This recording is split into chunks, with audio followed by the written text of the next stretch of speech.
ऊष्मा एवं ऊष्मागतिकी 100 डिग्री सेंटीग्रेड की वाष्प द्वारा उत्पन्न जलन उसी ताप के पानी द्वारा उत्पन्न जलन से अधिक गंभीर होती है, क्योंकि वाष्प द्वारा अधिक ऊष्मा दी जाती है।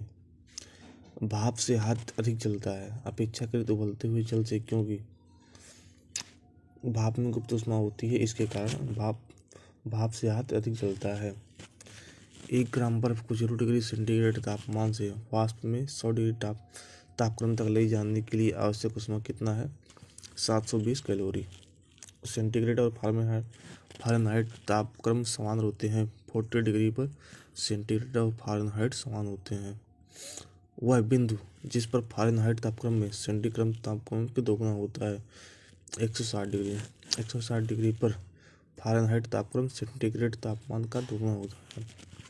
एक स्वस्थ मनुष्य के शरीर का तापमान कितना होता है? 37 डिग्री सेल्सियस होता है। केल्विन मान में मानव शरीर का तापमान कितना होता है? तो 310 केल्विन है।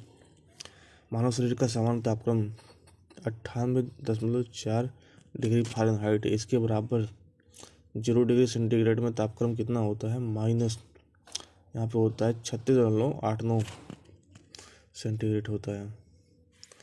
सेल्सियस स्केल पर मानव शरीर का तापमान होगा 36.9 सेंटीग्रेड या 37 डिग्री फ़ारेनहाइट होता है। 37 डिग्री सेल्सियस होता है। मानक की औसत तापमान सेंटीग्रेड तथा फ़ारेनहाइट F है और C तथा F है। यदि CF का संबंध F बराबर 9/5C + 32 हो तो F और C का संबंध होगा F बराबर 9/5C + 32 होता है। ये फार्मूला है फ़ारेनहाइट से सेंटीग्रेड में चेंज करने का। ठंडे देशों में पारा के स्थान पर एल्कोहल को तापमापी द्रव के रूप में वरीयता दी जाती है, क्योंकि एल्कोहल का द्रव्यांक निम्नतर होता है। स्वचालित इंजनों हेतु हिमरोधी के तौर पर प्रयुक्त होता है एथिलीन ग्लाइकॉल। परम शून्य ताप है। सैद्धांतिक रूप से न्यूनतम संभव तापमान को ही परम शून्य तापमान कहते हैं। गर्म करने पर विस्तारण पदार्थ का घनत्व घटा देता है। जब बर्फ पिघलती है तब आयतन घटता है। समय की दृष्टि से दो द्रवों P और Q के ताप का 0 डिग्री सेंटीग्रेड से 100 डिग्री सेंटीग्रेड तक उतार चढ़ाव नीचे के आरेख में दर्शाया गया है।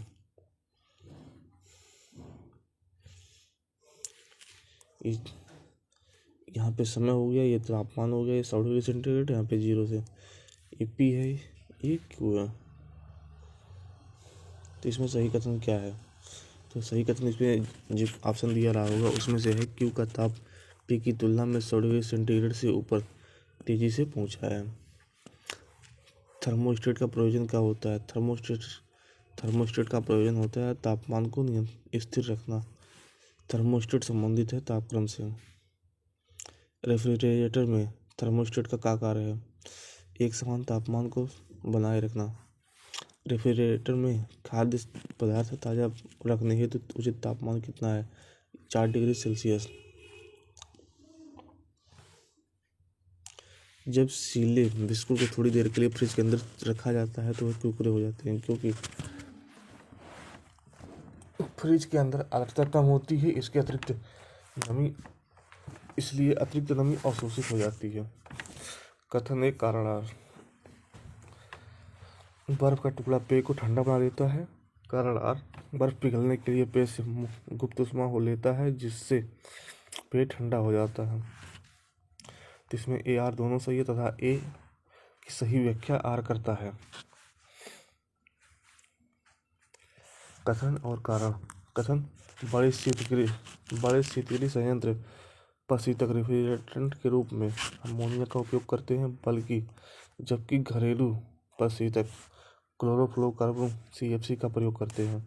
कारण आर क्या है? अमोनिया को कम दाब और परिवेश ताप पर द्रवित किया जा सकता है। ये सही है, परंतु आर गलत है। निम्नलिखित कथनों पर विचार कीजिए। कथन एक, कारण बी। कारण आर। कथन ए, यदि फ्रीजर पर बर्फ इकट्ठी होती है तो रेफ्रिजरेटर में शीतलन बुरी तरह प्रभावित होता है। कारण आर, बर्फ एक दुर्बल चालक है। ए और आर दोनों सही है और आर ए का सही स्पष्टीकरण है। कथन और कारण फिर से। कथन एक कारण आर। कृष्ण छिद्र एक ऐसा खगोलीय छिद्र है जिसे दूरबीन से नहीं देखा जा सकता। कारण आर। छिद्र कृष्ण पर गुरुत्वीय क्षेत्र इतना प्रबल होता है कि वह प्रकाश को भी बच निकलने नहीं देता है। ए और आर दोनों सही है और आर ए का सही स्पष्टीकरण है। निम्नलिखित कथनों पर विचार कीजिए। कथन और कारण। कथन ए। अंतरिक्ष आधारित सौर ऊर्जा को ऐसा सुझाया जाता है राष्ट्रीय लक्ष्य रखना बनाना चाहिए। कारण आर। BSP की आपूर्ति वर्ष में बिना रुके 99% है और इसके अलावा ऊर्जा की बहुतायत में उपलब्धता। ए दोनों ए आर सही और आर ए का सही स्पष्टीकरण है। शिक्षक की छड़ जब भाप में रखी जाती है तो इसकी लंबाई बढ़ जाती है, साथ ही इसकी चौड़ाई भी बढ़ जाती है।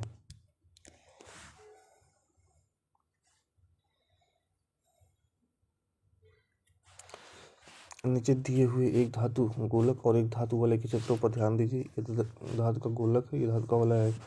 पत्ती से बने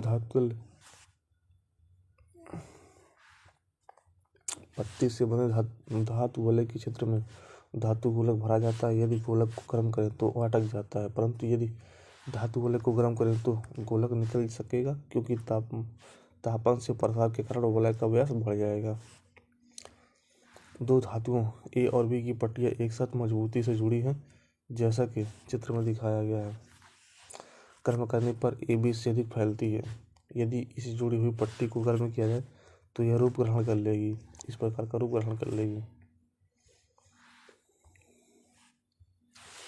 कथन और कारण। कथन ए। तांबे में एक टुकड़े को तथा कांच के एक टुकड़े को एक ही तापमान पर गर्म किया जाएगा। उसके बाद स्पर्श करने पर तांबे का टुकड़ा कांच के टुकड़े की अपेक्षा अधिक गर्म लगता है। कारण आर। तांबे का घनत्व कांच के घनत्व से अधिक होता है। ए और आर दोनों सही है, परंतु आर ए का सही स्पष्टीकरण नहीं है। ठंड के दिनों में लोहे के गुटके और लकड़ी के गुटके को प्रातःकाल में छुए तो लोहे का गुटका ठंड लगता है, क्योंकि लकड़ी की तुलना में लोहा ऊष्मा का अच्छा चालक है। यदि हवा का तापमान बढ़ता है तो उसकी जल वाष्प ग्रहण करने की क्षमता बढ़ती है। तेज हवा वाली रात्रि में ओस नहीं बनती, क्योंकि वाष्पीकरण की दर तेज हो जाती है। सही कथन नहीं है। एयर कंडीशनर और एयर कूलर दोनों आर्द्रता नियंत्रित करते हैं। ये कथन गलत है।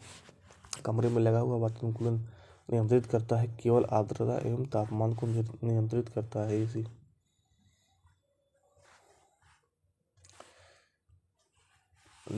डेजर्ट कूलर द्वारा शीतलन आधारित है वाष्पन शीतलन पर। कमरे को ठंडा किया जा सकता है संपीड़ित गैस को छोड़ने से। गीले कपड़े सबसे जल्दी सूख जाएंगे कम आर्द्रता और अधिक तापमान पर। जब पानी में नमक मिलाया जाता है तो क्वथनांक बढ़ता है और जमाव बिंदु घटता है। एक पानी में साधारण नमक मिलाया जाता है तो पानी के क्वथनांक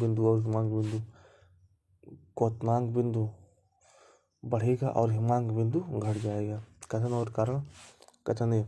ऊंचाई वाले स्थानों में भोजन पकाने के लिए उसमें नमक मिलाया जाता है। कारण आर। ऊंचाई वाले स्थानों में तापमान कम होता है। ए आर दोनों सत्य है, लेकिन किंतु आर ए का सही व्याख्या नहीं करता है। थर्मस बोतल में पेय पदार्थों को कुछ समय तक उसी तापमान पर रखने के लिए उसकी दीवारों की परत बनाई जाती है, रजत परत, मतलब सिल्वर की परत। गर्मियों में सफ़ेद कपड़े पहनना ज़्यादा आरामदेह है, क्योंकि वे अपने ऊपर पड़ने वाली सारी ऊष्मा को परावर्तित कर देते हैं। कथन और कारण। जाड़ों में पहनने के लिए हम सफ़ेद कपड़ों को वरीयता देते हैं। ये कथन गलत है। सफ़ेद कपड़े उसमें के अच्छे परावर्ती होते हैं। ये कथन सत्य है। कथन और कारण। हल्के रंगीन कपड़ों को गर्मी में वरीयता दी जाती है। ये कथन सत्य है। हल्के रंग ऊष्मा को कम अवशोषित करते हैं। ये भी सही है। ए आर दोनों सही है और आर ए का सही स्पष्टीकरण है। पसीने का प्रमुख उपयोग है। शरीर का ताप नियंत्रित करने में पसीने का उपयोग किया जाता है। गर्म मौसम में पंखा चलाने से आराम महसूस होता है, क्योंकि हमारा पसीना तेजी से वाष्पीकृत होता है, जिससे शरीर को आराम मिलता है। मिट्टी के घड़े में जल ठंडा रहता है। वाष्पीकरण के कारण मिट्टी के घड़े में जल ठंडा रहता है। एक विशेष दिन व समय में चूरू में 48 डिग्री सेंटीग्रेड व शिमला में 24 डिग्री सेंटीग्रेड तापमान था। सभी रूप में समान धातु के 2 प्यालों में पानी चूरू में 95 डिग्री सेल्सियस व शिमला में 71 डिग्री सेल्सियस पर रखा गया। दोनों में से वह प्याला जो कमरे के तापमान पर पहले पहुंचेगा। दोनों प्याले कमरे के तापमान पर एक ही समय में पहुंचेंगे। ग्रीष्मकाल में आर्द्र ऊष्मा का अनुभव होता है व मौसम ऊष्मा वाला होता है। जब मौसम ऊष्मा वाला होता है तो शुष्कता दशा संदर्भित है निम्न आर्द्रता से। कथन और कारण। ऊंचाई बढ़ने के साथ साथ जल का क्वथनांक बिंदु घटता जाता है। कारण आर ऊंचाई के साथ वायुमंडलीय दाब बढ़ता है। ये सही है परंतु आर गलत है। वायुमंडल हमारे ऊपर बहुत अधिक प्रभाव डालता है परंतु हम इसका अनुभव नहीं करते क्योंकि हमारा रक्त वायुमंडल के दबाव से कुछ अधिक दबाव डालता है। कथन और कारण। कथन ए तापमान में वृद्धि के साथ ग्लिसरीन की सांद्रता बढ़ जाती है। कारण आर तापमान में वृद्धि अणुओं की गतिज ऊर्जा को बढ़ा देती है। ये गलत है परंतु आर सही है। प्रेशर कुकर में खाना जल्दी पकता है क्योंकि अधिक दाब पर पानी अधिक तापक्रम पर उबलने लगता है। प्रेशर कुकर में खाना कम समय पर पकता है क्योंकि अधिक दाब के कारण उबलते पानी का तापमान बढ़ जाता है। प्रेशर कुकर में खाना शीघ्रतापूर्वक बन जाता है क्योंकि बढ़ा हुआ दाब क्वथनांक को बढ़ा देता है। कथन और कारण। प्रेशर कुकर में एवोनाइट का तख्ता हैंडल लगा होता है। कारण आर एवोनाइट मजबूत होता है। ये आर दोनों सत्य है किंतु आर ए का सही स्पष्टीकरण नहीं है। प्रेशर कुकर के अंदर का उच्चतम ताप निर्भर करेगा ऊपर के छेद का क्षेत्रफल व उस पर रखे गए वजन पर। जब पानी को 0 डिग्री से 10 डिग्री तक गर्म किया जाता है तो उसका आयतन पहले घटेगा और तब बढ़ता है। यदि तापमान 9 डिग्री सेल्सियस से घटकर 3 डिग्री सेल्सियस कर दिया जाए तो जल का आयतन पहले घटेगा फिर बाद में बढ़ेगा। निम्नलिखित कथनों पर विचार कीजिए।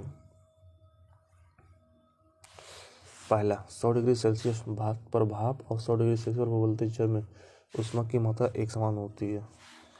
यह गलत है। बर्फ की संगलन गुप्त ऊष्मा और जल की वाष्पन गुप्त ऊष्मा बराबर होती है। ये भी गलत है। वातावरण में कक्ष वायु में वाष्पित कुंडली में ऊष्मा का निष्कर्षण होता है जब द्रवित कुंडली पर ऊष्मा का निरसन होता है। यह सत्य है।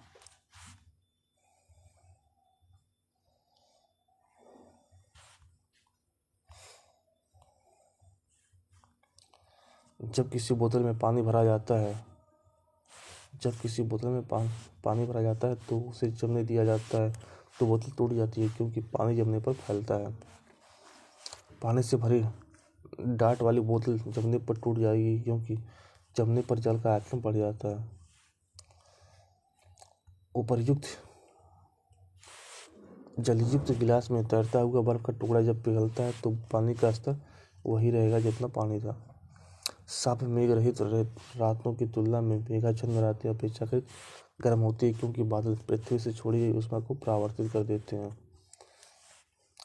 बादल आच्छादित रातें स्वच्छ आकाश वाली रातों से अधिक गर्म होती है क्योंकि बादल पृथ्वी तथा हवा से ऊष्मा का विकिरण रोकते हैं। शीत कोष्ठ में भंडारित फल अधिक समय तक चलते हैं क्योंकि श्वसन की दर घट जाती है। हाइड्रोजन से भरा हुआ पॉलीथीन का गुब्बारा पृथ्वी के स्थल से छोड़ा जाता है तो वायुमंडल में ऊंचाई पर जाने से गुब्बारे के आमाप में वृद्धि होगी। कथन और कारण। ऊनी वस्त्र में गर्म रखते हैं। कारण ऊनी वस्त्र एक विशेष प्रकार के प्रोटीन से बने होते हैं जो ऊष्मा के कुछ चालक होते हैं। ये सही है परंतु यार गलत है। सही कथन नहीं है। आर्द्रता के बढ़ने पर वायु में ध्वनि वेग कम हो जाता है। ये कथन गलत है। कमरे में रखे रेफ्रिजरेटर का दरवाज़ा खोलकर आप अंत कमरे को थोड़ा गर्म रख सकते हैं। यदि किसी गैस का तापमान 27 डिग्री सेल्सियस पर संपीड़ित मूल का आधार रह जाए तो उसे पुनः मूल आयतन प्राप्त करने के लिए गर्म किया जाए तो 327 डिग्री सेल्सियस तक गर्म किया जा सकता है।